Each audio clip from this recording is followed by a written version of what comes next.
Hey everyone, Zian over here from Nintendo Life. So back in 2017, we got this little indie platformer. Yeah, you may have heard of it. It was called like Sonic Mania or something like that. Tons of people loved it. They were talking all about it, and Sega, turns out, loved it so much that they made some DLC for it the next year. And ever since, fans have been clamoring for 2D Sonic. But then out of nowhere, Sega did the unexpected and revealed Sonic Superstars, which is kind of like this, it's like a fresh take on the classic Sonic formula. And our writer, Ollie Reynolds, and I got to play it at Summer Game Fest just a few weeks back. And today, he's joining us to chat all about it. Hey, Ollie. Hello there, lovely people. You're probably hoping for Alex from Nintendo Life here, but instead you've got the Wish version. I'm so sorry. The Wish version? No. Honestly, you did such a good impression that I think people are going to be like, wait a minute, I thought this was Ollie, not Alex. That's why it's the Wish version. It's kind of like the real thing, but it's really, really not. Oh, it's like a week into using it that then you realize that like you've been tricked? Yeah. It's like a week into using it and it starts to glitch out. Oh, you're going to glitch out on us, Ollie? A few minutes into this video, I'll just start kind of repeating lines and start sounding like a robot, and then that'll be it. Apocalypse. Maybe you're just corrupted by Dr. Robotnik, or Eggman, as he apparently wants to be called these days. It's Robotnik. Let's be fair. I agree. Yeah. I think I read somewhere that Robotnik was like the American. They gave him that name. Does that ring a bell at all?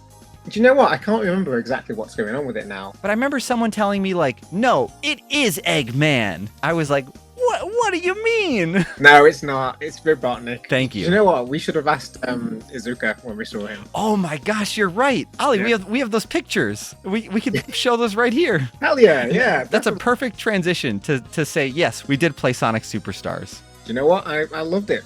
It was really good. You did? Yeah, it was really, really good. We should clarify that we played 10, 15 minutes of the game. You're right. And when you say that, we split the controller for 10, 15 minutes, right? So we had 7.5 minutes at the most each on the game before the Sega PR people just kind of cast us out like dogs on the street. Next time, there either will be no next time, or they won't do that to us. Hopefully, please, Sega, please. Hopefully. We like the Blue Blur's a good boy. He is. Just not Frontiers, but he is. He's janky there. I like it. But anyways, we're really liking Sonic Superstars. Mm-hmm. The one thing that I think I wanted to start with at least was the visuals. I think at first, you and I even talked a bit about this when we saw it when it was premiering at Summer Game Fest, when we were live in the audience. We were both kind of, it sounded like a little worried that it was going to feel like Sonic the Hedgehog 4, that was like the digital game. But this new Sonic game is just like so detailed, and it feels so true to like the original art style of Sonic, but in like this 2D world. And I didn't know this until recently, but I think his name is Naoto Oshima. Mm-hmm. As like the original designer of Sonic. He's come back to like, I don't know what his role is with this, if he's really like directing the art side of things, or if he's just overseeing it, but he's at least making sure that it stays, in line with his original like vision for Sonic. Yeah, absolutely right. I think I saw an interview recently with him and Izuka on YouTube. Yeah, he's still credited as the character designer, so I don't know if that's exactly what he's done for this game, but yeah, with the visuals, you can really tell that they've kind of tried to go back to that kind of retro aesthetic, similar to what Sonic Generations did, but just more of the same. Just get that retro feel in there, but with obviously kind of modern 3D visuals at the same time. So it looks fantastic. It looked great when we played it. It was on a huge QLED screen. It was running on PS5, so it looked probably the best it was going to look for us. So I was definitely a little bit concerned as to how the Switch version might look, but with that recent trailer on the Nintendo Direct, I think it looks pretty good. Yeah. I remember when we were sitting there, I am not the kind of person that like often likes to watch people play games. I think I just get bored. But when you were playing Sonic Superstars, even though there were other people like playing it throughout the day, and we've seen trailers and stuff, I could not take my eyes off the screen. And maybe it's that there were so many little details, like when Sonic runs, you can start to see like his spiky fur like kind of flap and like flutter in the wind, and the figure 8 in his feet as well. Like you really see that on screen, and I I don't know if I'm probably wrong. Maybe we have seen that in like a side-scrolling Sonic game before. But it was really cool to see that in motion, and it popped so well. And even like, the skies, you and I were talking about how like just bright and vibrant like that sunset is. And it just, I could have sat there and watched you play the whole game, I think, because I just was so in love with the art direction. And yeah, it is really nice to see that it does look like maybe it runs at 720 on Switch or a slightly lower frame rate. I don't know I don't know what I'm talking about when it comes to visuals, quality at least. But it looked nice on Switch still, which was good. Yeah. It was good because that's scary, right? Like it's always scary jumping to Switch. It is. It's always a fear. Always the fear when you've got multi-platform games coming onto Switch. But yeah, I mean, for me, it's more the art style that they've just really nailed. I mean, I'm gonna go back again to kind of just kicking frontiers while it's down, but with Sonic Superstars, this is exactly what I want Sonic to look like. It's got style, it's got vibrant colors, it looks stunning, and it's not just because it's 2D. I'm not one of those people who are like, oh, 2D Sonic games are better than 3D. Oh, man. Please push your glasses up, Ollie. But yeah, the style, it's beautiful. It really is. It's exactly what I want from a Sonic game. So I'm really looking forward to playing the full game when it comes out. Naoto Oshima, I was looking, hasn't worked on a Sonic game mainline since Sonic Adventure, but otherwise he has been working with the company Arzest. And we both know what Arzest are famous for these days, which is that wonderful game. You got that word in there, wonderful. Balan Wonderworld. Oh, wow. Not a great game, but, credit where it's due. What we've played so far of Sonic Superstars is very promising. So, yeah, I mean, we'll see. But I think they've had a lot of the work done for them, because I think it was Christian Whitehead recently who said that the Sonic Mania physics or the control scheme had been kind of translated and migrated into Superstars. So, yeah, I think Arzest have kind of a good foundation to work from. I agree. You're right. Like, because the art style of Balan was, I think, the thing that, like, even when I go look back at concept art, I get really excited. I want that game to be fun, but then it's just its biggest downfalls to me was the platforming and all that. And you're right. Like, they don't have to worry about any of that for the most part here. One thing that I did remember while watching back through some gameplay was the boss battles, actually, and that I'm a little worried about that. I think that's probably the only thing I have to be worried about with the whole game right now, was that they just felt maybe a little predictable, but also just a little stiff. And it could just be that the boss battles that we ran through were just early game ones, and they were designed to be easy and all that. But yeah, they just were a bit rigid in comparison to the rest of the game. It feels good to play as Sonic, and I played as Knuckles for a bit. I think, did you get to play as him for a little bit too? Very briefly, yeah. I was mainly Sonic, and I think then we switched over and you played as Knuckles for the most part. But yeah, I was mainly Sonic, who has his signature drop dash. Oh yeah. Played wonderfully well. It was just perfect. So yeah, that was good. But yeah, the boss battles, I think I do share the same concern, but I guess with that, I suppose Sega's trying to get Sonic Team. I guess they're trying to go back to that retro kind of feel again, because you think back to Sonic 1, Sonic 2, those early boss battles, at least, they were very basic. You had Dr. Robotnik kind of driving forwards in his little machine with the drill at the front, and that was pretty much it. It would go back and forth, and that was it. So, yeah, I'm concerned, but not too concerned. I will say, though, I think the only thing that concerned me really was the mini games that were in the game. At least played. Yeah, so obviously all kind of retro 2D Sonic games, they have these little mini games inside where you chase after the Chaos Emerald. Mm-hmm. Sonic 2, you go through the kind of half pipe. Sonic 1, you kind of go through this weird sort of maze with reversing pins and bouncy things. It's weird, but yeah, with this one you kind of go into a 3D space and you have to chase the Chaos Emerald by swinging from the rings that are just floating in midair, and it's fine, but it's just not very engaging for me, at least. I don't know whether it was just because we were kind of short on time when we were playing it, but I just kind of felt like I just wanted to get back to the main game. So hopefully when we have the main game, the full game when it launches, that won't be so much of an issue, but we'll see. We'll see. But we also had the, are they called the Chaos? Oh, the abilities? Is that what you're talking about? Yeah, what are they actually called? What's the official name for them? Oh, goodness. Emerald Powers. Emerald Powers. Oh, nice. Yeah. Yeah, we saw one of these, I think, in the demo that we played. Oh, yeah. Yeah, it was the one where you could kind of climb up the waterfall, like Link in Breath of the Wild. That's right, yeah. Ascend. Did you just ascend? Yeah, did you ascend through that platform? That was exactly what it felt like. It just happened, and we were like, what? Because Tears of the Kingdom had just come out by the time we were playing this, pretty much. So it was very fresh in our minds, and yeah, when that happened, it was just so bizarre. It was weird. We just descended through the platform. I wonder how the developers or how the PR team and just like everybody at Sega feels about that ability. Not that they don't need to change it. It's fine, but it's fine. The timing's funny, isn't it? Yeah, I'd love to have been a fly on the wall and just find out what kind of conversations they had after that.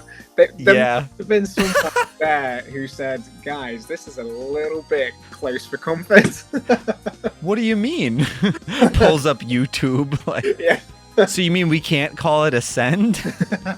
You're right. There's more than just the water ascend ability, right? You were showing me there's like a clone one as well, where like you can just make a bunch of versions of your own character. Yeah, so I think they've shown this recently in the Switch trailer from the Direct. I don't really know what the point of it is so far. I think mainly, I guess it's probably useful to use against bosses. You can kind of clone yourself and hit the bosses multiple times. But other than that, you just kind of see a whole bunch of Sonics or Knuckles coming across the screen, and it's like, why? It's a bit weird, but yeah, you've got that. I think there's another one where you can kind of materialize platforms. Oh, yeah. I think there's another one where you can turn into a kind of squid creature. So. Oh, yeah, that like little pixelated thing, yeah. Yeah, so I guess they've been playing a bit of Splatoon recently. I don't know. Just watching back on this too, I noticed when Sonic uses the clone ability, any of the clones that like hit enemies or whatnot, they just die on screen, and you see him do like the traditional like arms spread out and like shocked face expression. So it's like, how many is PETA gonna make like a something about like so many hedgehogs died in them, you know, every time you play Sonic Superstars or something? That's definitely gonna be a thing, and if it's not, they're gonna see this video and make it a thing. So we apologize to everyone out there. Dang it. But yeah, the abilities look pretty cool. I think the jury's still out on how useful they'll be, especially that clone one. But yeah, I mean, we'll see. We've still not really kind of seen much of the game, so yeah, we haven't gotten to see, like, at least in the trailers, if other characters, like if characters can only use specific abilities, or if everybody has access to them. I'm assuming everybody gets a chance with them. I don't know. Have you picked up anything about that? Yeah, I think from what I've seen, you've got the characters who have their kind of core abilities. So you've got Sonic, who has his drop dash, Tails can fly, Knuckles can glide and climb up walls, and then Amy's got her hammer, so she can whack some fools, Goodfellas style. Nice. But then, yeah, I think those abilities like the cloning and the ascend, I'm just going to call it ascend. Please do. I think they all have access to that. I guess, I can't remember from the demo that we played, but I guess they are just pickups that you get throughout the level. And then you can use them where it makes sense. So if you see a waterfall, then you're going to be able to use that ascend ability. So yeah, I think they can all use them. Okay, that's kind of cool. Then it's not like this Sonic isn't being turned into like a Sonic isn't being turned into a Metroidvania, but could you imagine a Metroidvania Sonic game? I don't know if I even want that or not. I don't know. Well, like, it's Sonic Adventure, right? You get abilities that allow you to access. Is Sonic Adventure's open adventure field? Is that a Metroidvania? A mini Metroidvania in itself? Oh, God. You know, Knuckles gets, like, the better gloves, and Sonic gets, like, the light speed dash, and gets the like, targeting ability, and the ring thing, which I don't remember what it does, but... Oh my god. You heard it here first. Sonic Adventure 3. It's going to be a full-on Metroidvania. Yeah, yeah. Izuku's watching this video now going, interesting. Gosh, the dream. But yeah, I mean, going back to that central presentation, Lego. There's a Lego Sonic that's coming into the game as well. That's weird. I agree. It is weird. Like, we don't even know what it means or why. Like, I know that, right, they just showed off more. Actually, I don't even know if they showed off more, but they've confirmed that Lego Sonic is coming out again with new sets and things, and so I can't tell if this is like a cross promotion necessarily, where it's just like Lego Sonic skin, and then there's like a Dr. Robotnik Lego skin or version or something too. But yeah, I'm gonna guess at the moment that it's just a skin, because I think in that segment that they played, it said that if you pre-order the game, I think you get the Dr. Robotnik skin. So I'm gonna guess that Sonic's just a default skin that you get in the game. If you want to play it that way, I don't know why anyone would, but sure. Put Lego Sonic in there, why not? I think it looks ridiculous, but I do agree. It's very silly. It's just like, I don't know, like, it's just the Lego Dimensions skin, really. Yeah, exactly. I feel yeah. It's strange, but I guess the positive now too is because, you know, even when we were chatting, you know, just in private before, we were talking about the idea of, you know, like, would they consider adding more characters to the game, kind of like they did with Sonic Mania, where they brought over, I don't remember those characters' names anymore.